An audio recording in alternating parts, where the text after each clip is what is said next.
오늘 함께 읽은 본문은 지난주 수요 예배 때 주셨던 말씀 본문과 조금 겹치기도 합니다. 그래서 준비하면서 본문을 바꿔야 되나 살짝 고민하기도 했지만 하나님께서 같은 본문을 통해서도 또 더욱더 다양하고 새롭고 풍성한 말씀과 은혜를 주실 것을 신뢰하며 오늘 주시는 메시지를 함께 나누고자 합니다. 특별히 이 시간에는 본문 한 절 한 절을 자세히 다루기보다도 저는 주제를 중심으로 다양한 내용들을 살펴보면서 이를 통해서 하나님께서 우리에게 주시는 메시지를 고민해보고 생각해보는 시간을 가져보려고 합니다. 이를 통해 하나님의 마음이 우리 안에 심어지는 시간 되기를 소망합니다.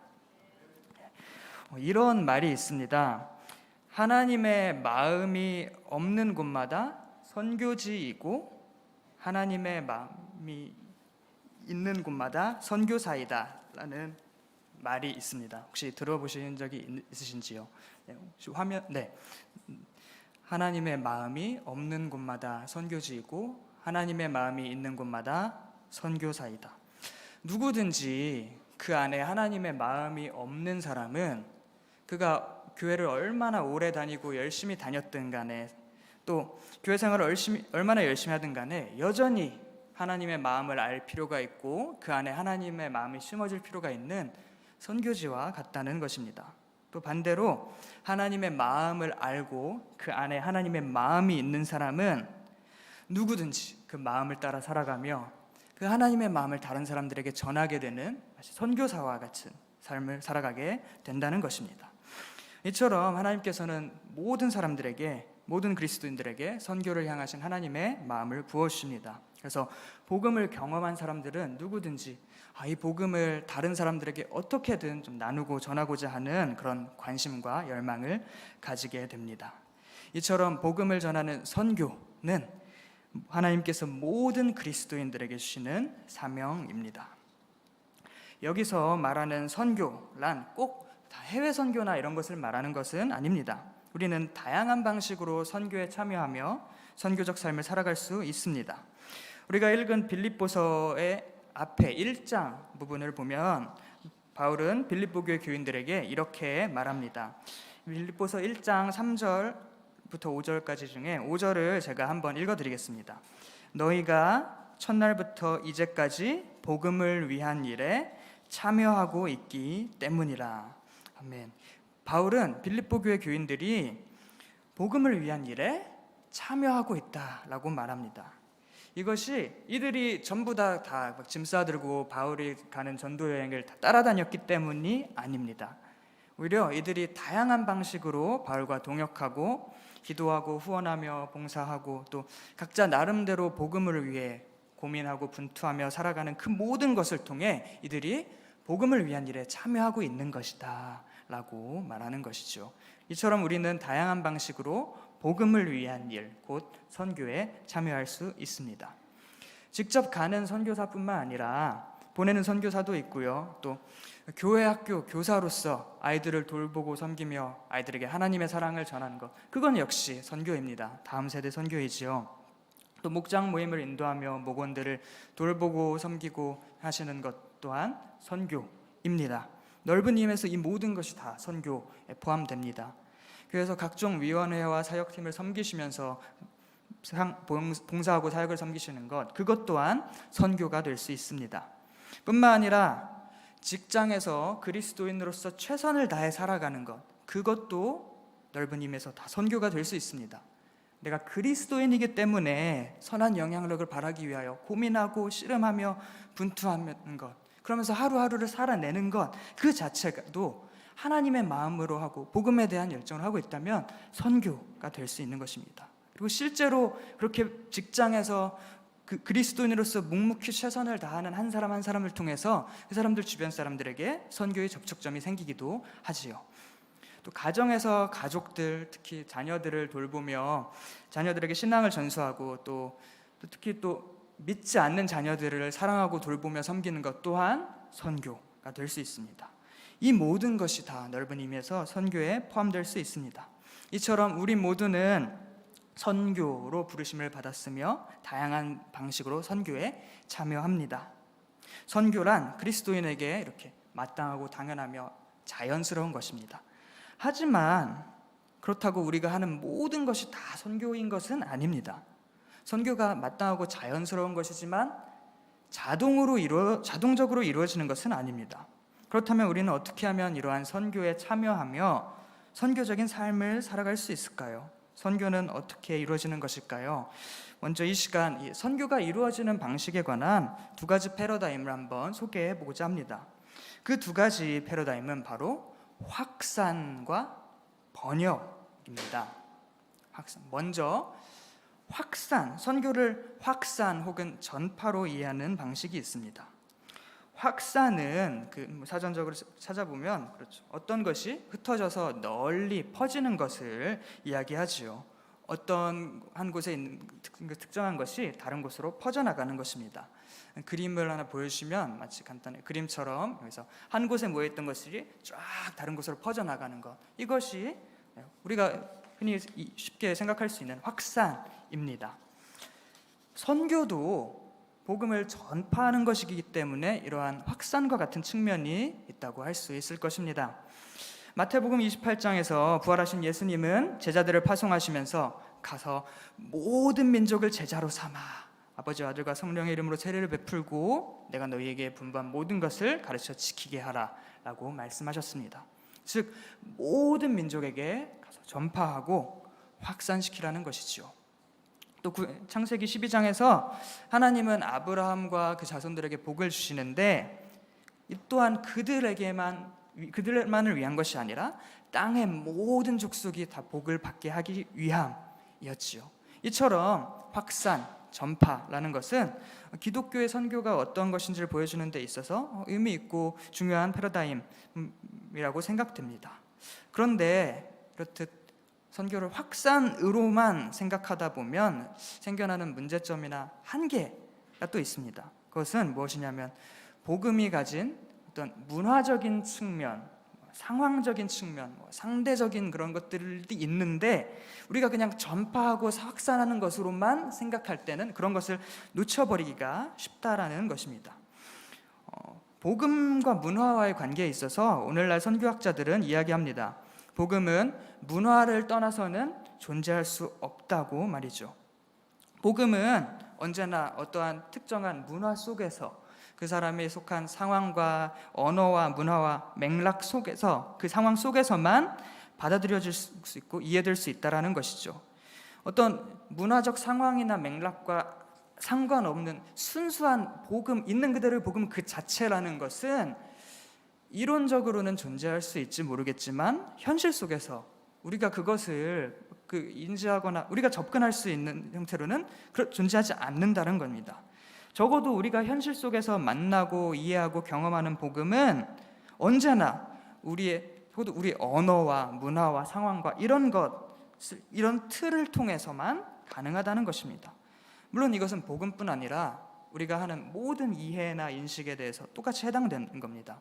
우리는 어떤 우리의 틀이나 그런 것을 통해서만, 해석을 통해서만 무언가를 이해하고 받아들일 수 있는 것이죠. 그것이 나쁘거나 잘못됐다라는 게 아니라 그렇다라는 것입니다.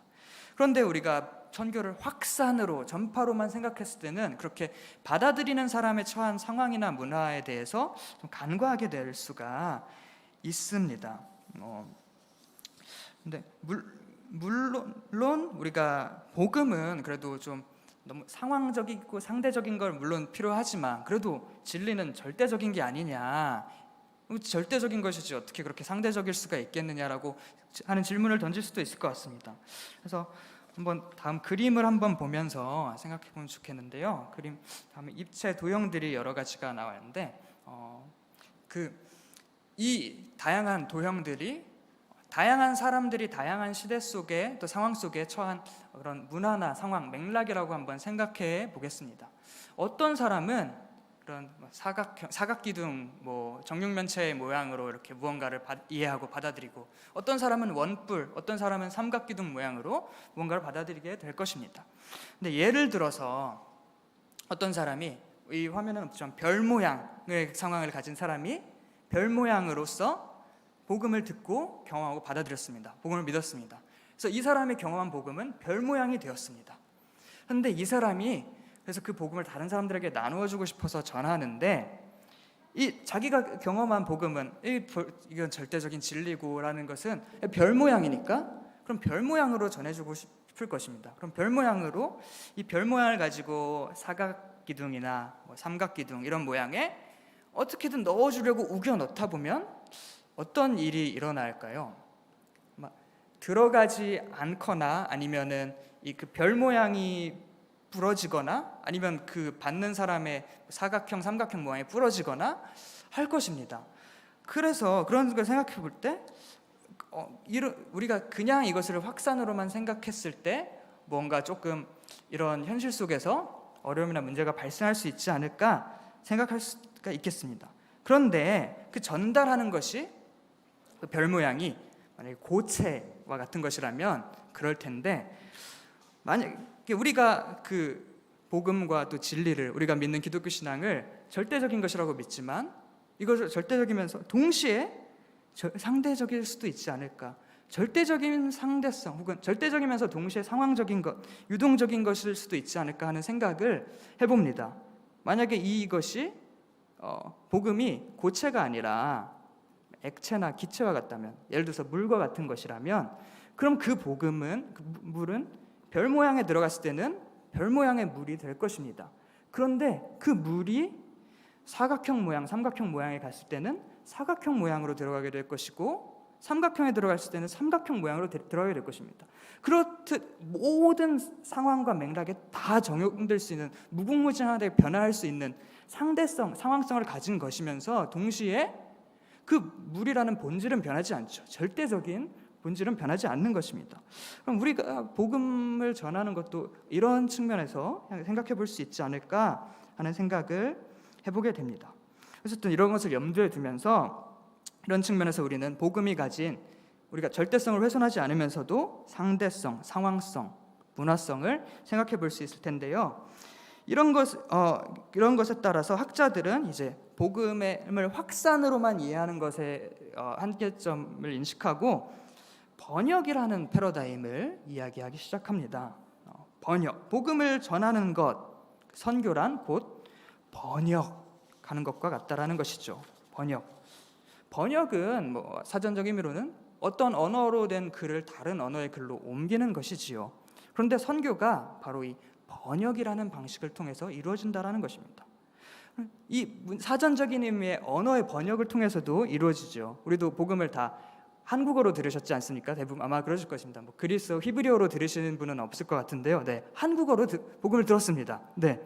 그리고 그렇게 언어의 번역을 통해서도 이루어지고, 또 복음이 한 문화권에서 다른 문화권으로 전달될 때 이렇게 새롭게 바뀌며 적용되는 그러한 선교에서 얘기하는 그런 문화와 어떤 상황화라는 것 자체가 마치 번역과도 같다는 것이죠. 그래서 학자들은 이렇게 그 복음의 번역 가능성을 이야기합니다.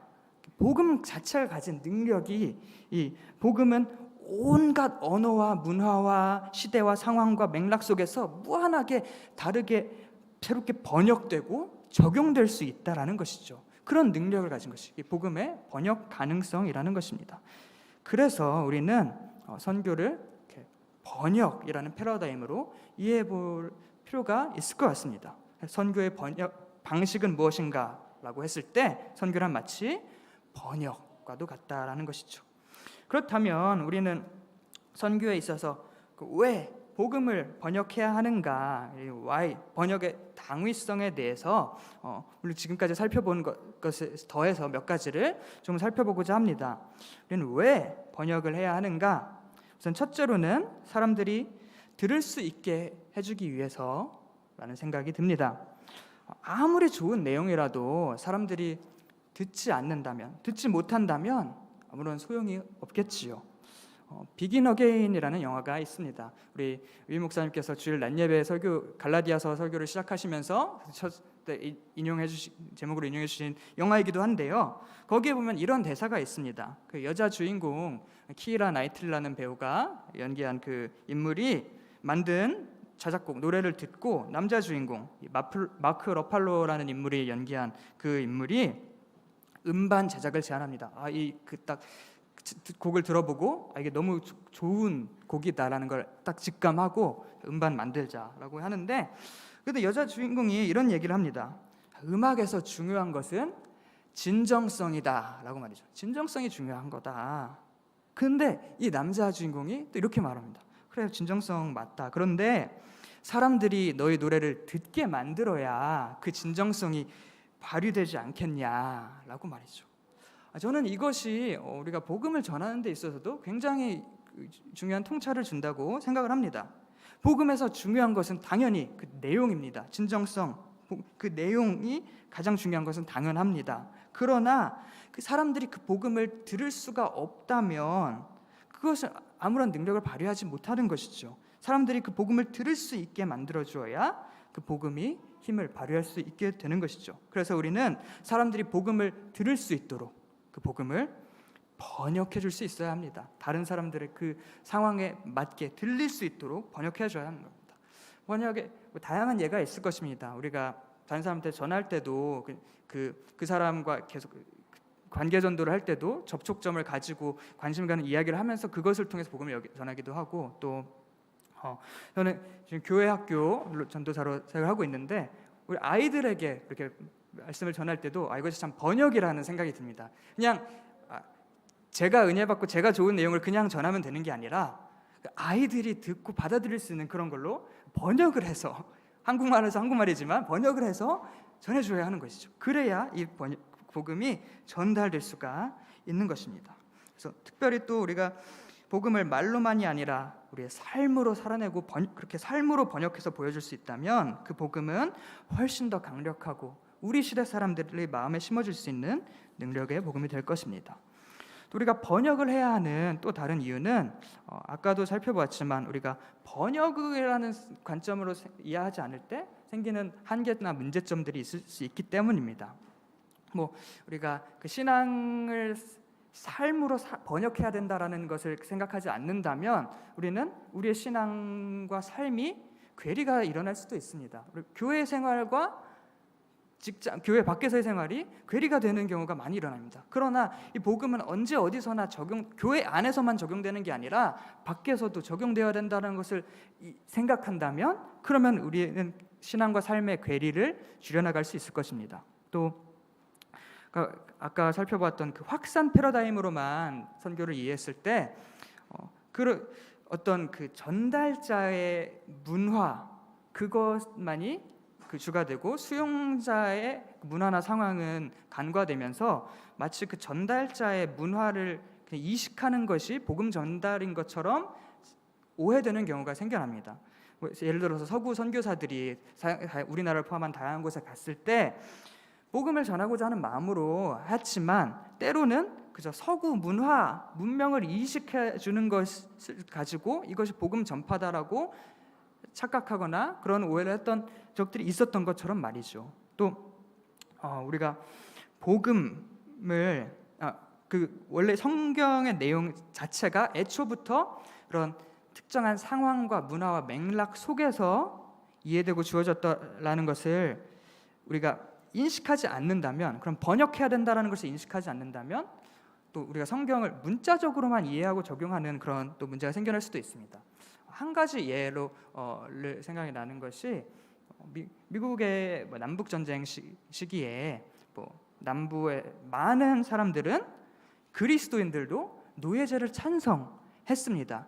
그리스도인으로서 노예제를 찬성했습니다. 아니 성경에 노예가 나오지 않느냐, 종이 상전에게 이렇게 잘해야지 이렇게 나오는데 노예제도 이런 계층이 나눠주는 건 성경적이지 않느냐라고 생각하면서 노예제를 옹호한 그리스도인들이 많이 있었던 것이죠.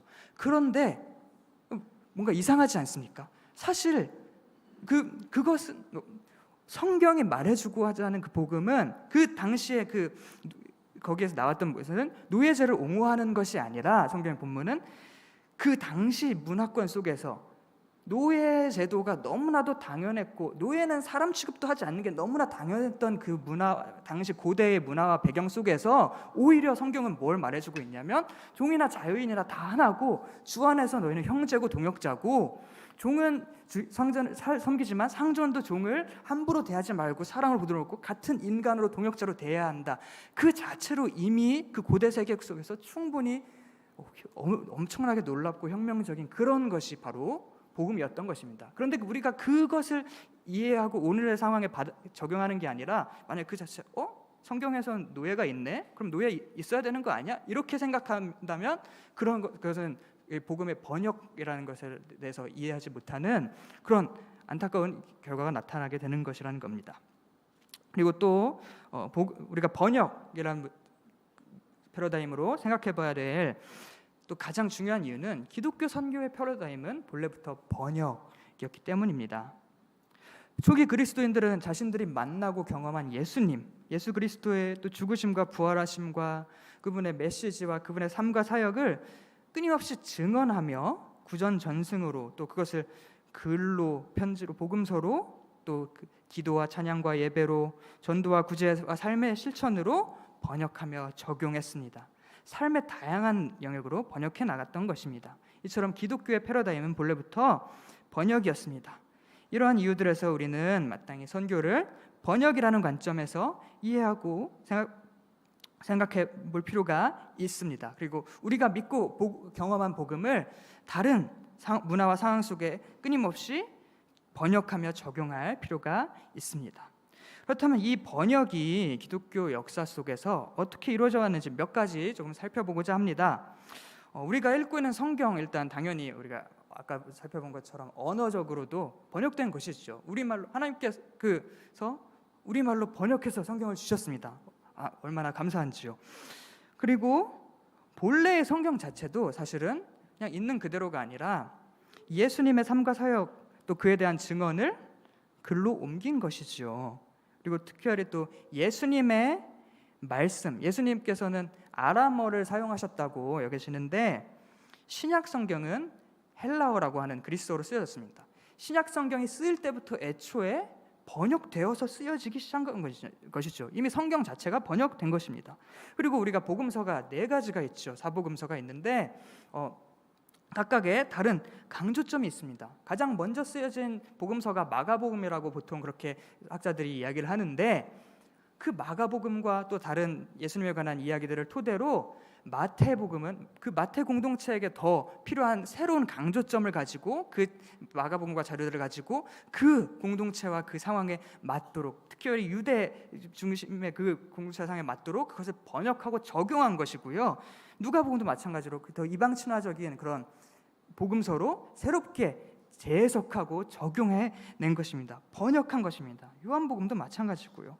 그래서 성경의 형성만 그런 게 아니라 사도행전 15장에 보면은 예루살렘 공의회에서 그 전까지는 우리 사람들이 다 그 하나님을 믿고 구원을 받으려면 다 할례를 받고 유대인처럼 되어야 된다라고 생각했는데 베드로를 통해서 그 고넬료의 집과 그런 구원을 받는 역사를 경험하고 그것에 대한 보고와 증언이 들어가면서 이제 이방인들에게는 할례가 중요한 게 아니라 이들만의 방식으로 또 하나님을 믿고 구원받는 길이 있구나라는 것을 인정하게 된 것이죠. 초기부터 그랬던 것입니다.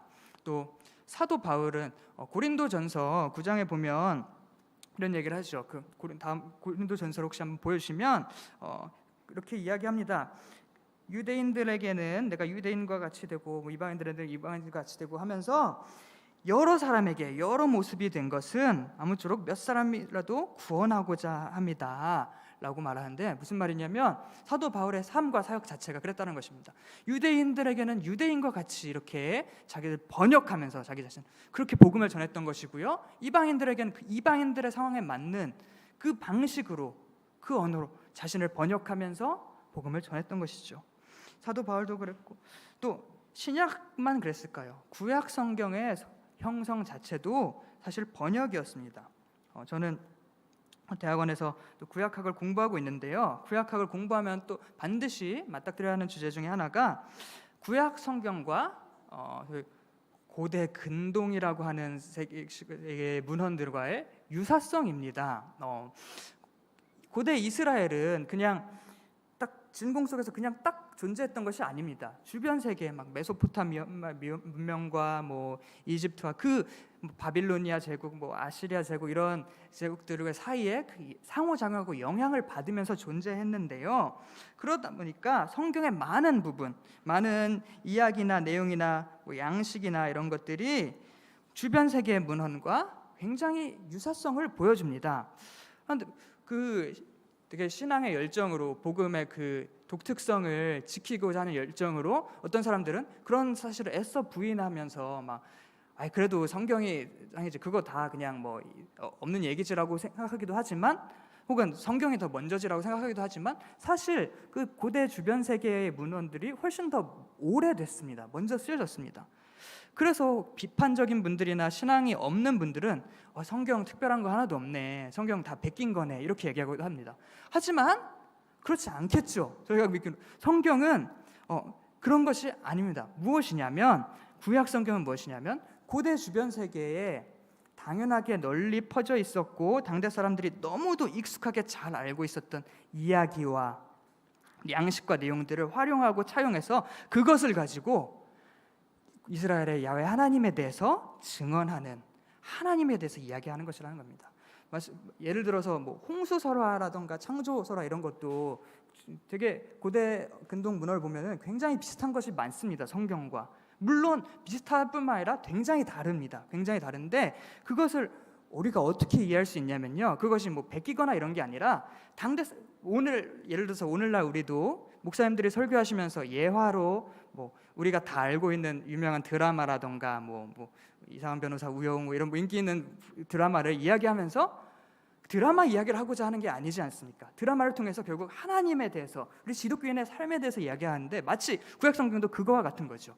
그 고대 근동 세계 사람들이 다 알고 있던 뭐 홍수 이야기라던가 이런 걸 통해서 그게 사실은 그런 게 아니고 하나님이 계시고, 창조 이야기를 하면서 고대 사람들이 다 세상은 신이 만들었는데 신과 신이 싸우다가 어떤 신 죽은 그 시체에서 만들었고 인간을 뭐 누구를 부려먹기 위해서 만들었어라고 사람들이 믿고 있던 그 세계관 속에서, 아니야, 신과 신이 싸우다 생긴 게 아니라 유일하신 한 분 하나님이 계신데, 온 세상에 창조주 주관자가 계신데 그분이 온 세상을 만드셨고, 그분은 인간을 부려먹기 위해 만드신 게 아니라 하나님의 형상대로 만드셨고 인간에게 안식을 주시고 하나님과 함께하게 하기 위하여 사람을 만드셨어 라고 얘기해주고 증언해주고 있는 거죠. 당대 사람들이 익숙한 방식으로 번역해서 그 사람들이 들을 수 있는 방식으로 이야기를 하고 있는 것이란 겁니다.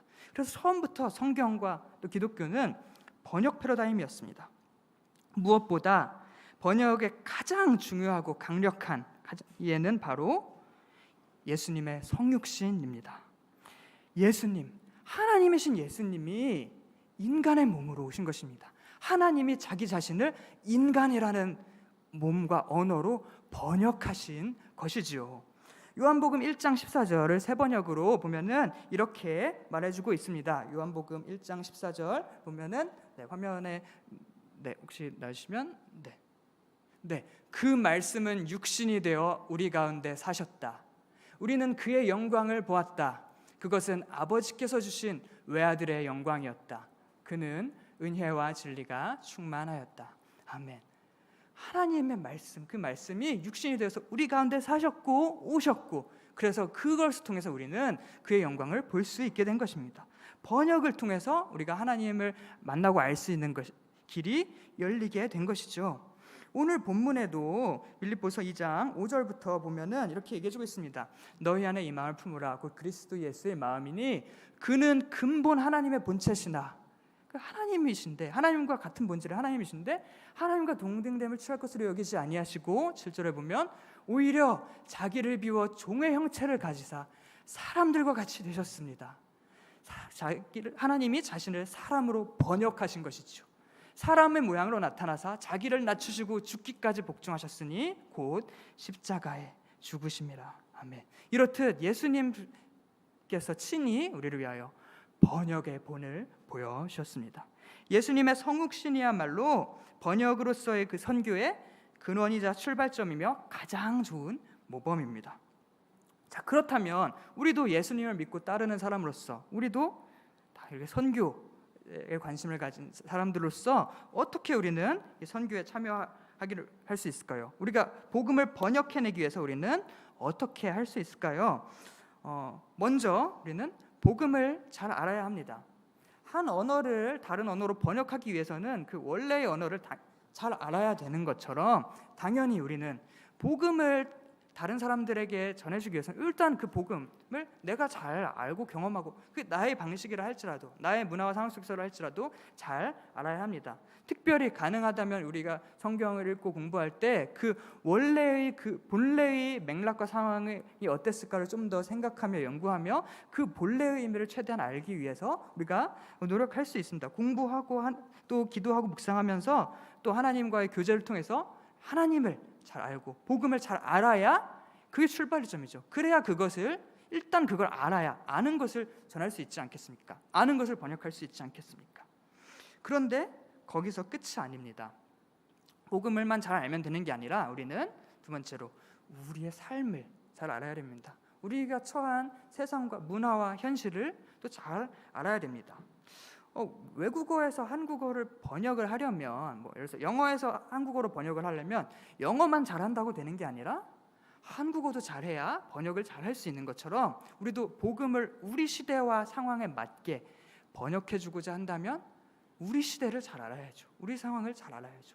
우리가 그 신앙이 없는 사람들, 교회를 다니지 않고 믿음이 없는 사람들에게 복음을 잘 전해주기 위해서는 그분들의 삶의 자리와 이런 것에 대해서 우리도 관심을 가지고 잘 알 필요가 있는 것입니다. 그래서 어떤 신학자는 우리가 한 손에는 성경, 한 손에는 신문을 들고 이렇게 해야 된다라는 거 한 것처럼 우리가 성경과 복음을 잘 알아야 하고 동시에 우리 시대와 현실을 또 잘 알아야 합니다. 그리고 그렇게 잘 안다고 해서 사실 번역이 자동적으로 이루어지지 않죠. 마지막 세 번째로 우리는 그것을 번역을 위해 헌신해야 합니다. 겸손과 사랑으로 간절함으로 번역을 위해 애써야 합니다. 우리의 수고와 인내와 노력이 필요합니다. 작업 과정이 필요하고 그 번역이라는 것이 쉬운 게 아니라는 것을 인정하는 가운데 겸손히 묵묵히 그것을 해나가는 작업, 또 기도와 간구가 필요하고 또 우리 이웃과 세상을 향한 그 사랑, 하나님이 주시는 마음으로 가지는 그 사랑의 간절함이 또 필요합니다. 그런 것을 가지고 할 때 우리는 그 하나님의 마음을 가지고 번역을 해나갈 수 있을 것입니다. 오늘 본문의 5절에서도 너희 안에 이 마음을 품으라, 그리스도 예수의 마음이니라고 한 것처럼 그 그리스도 예수의 마음을 품고 그것을 해나갈 때 우리는 그 번역으로서의 선교에 동참할 수 있을 것입니다. 그럼 우리가 이렇듯 선교를 번역으로 이해하고 복음을 우리 삶 속에서 번역해 나갈 때 어떤 일이 일어날까요? 오늘 본문에 5, 6, 7, 8절에서는 예수님의 성육신에 대해서 얘기해 주었습니다. 하나님이신 예수님이 친히 자신을 사람으로 번역을 하는 것을 이야기하면서 그다음 9절부터 보면은 이러므로 하나님이 그를 지극히 높여 모든 이름 위에 뛰어난 이름을 주사 하늘에 있는 자들과 땅에 있는 자들과 땅 아래 있는 자들로 모든 무릎을 예수의 이름에 꿇게 하시고 모든 입으로 예수 그리스도를 주라 시인하여 하나님 아버지께 영광을 돌리게 하셨느니라. 아멘. 무엇이냐면요, 예수님이 친히 자기 자신을 번역하신 그 성육신을 통해 하나님께서 그것을 받으시고 사용하셔서 그것을 통해 모든 무릎이 예수의 이름에 꿇게 하시고 모든 입술이 예수를 주라 시인하며 하나님께 영광을 돌리게 하시는 그런 전파 확산, 그 선교가 일어나게 하신다는 것이죠. 이 번역을 통해서 하나님 전도 선교가 일어나는 것입니다. 이처럼 우리가 선교를 번역으로 접근하고 복음을 끊임없이 우리의 삶 속에서 번역하고 재해석해낼 때 진정한 선교가 또 우리가 아까 살펴봤던 확산이 비로소 번역을 통해서 일어날 수 있게 되는 것입니다. 이렇듯 선교란 번역을 통해서 이루어지는 확산입니다. 결국 일어나는 것은 전파, 확산이어야겠지만 그것은 번역이라는 방법을 통해서만 이루어질 수 있고 번역이라는 방법을 통해서만 이루어져야 하는 것입니다. 즉 선교는 그 번역을 통해서만 이루어지고 그 번역을 통해서 이루어질 수 있고 이루어지는 그런 확산인 것입니다. 이러한 내용들을 우리가 염두에 두면서 우리 삶 가운데 끊임없이 우리가 그래서 복음을 알아가기 힘쓰고 뿐만 아니라 우리의 처한 현실과 세상을 알아가기 힘쓰고 동시에 기도와 간구로 예수님의 마음으로 그것들을 끊임없이 번역해 나가는 우리의 그 번역을 통해 하나님께서 우리 주변 사람들에게 그 복음이 퍼져나가는 그 놀라운 역사를 허락해 주시기를 간절히 소망합니다. 그래서 우리 안에도 그 복음의 그 풍성함과 다양성이 계속해서 채워지고 우리 주변의 모든 사람들에게 그렇게 흘러갈 수 가는 그런 저와 여러분들 모두가 되시기를 간절히 소망합니다.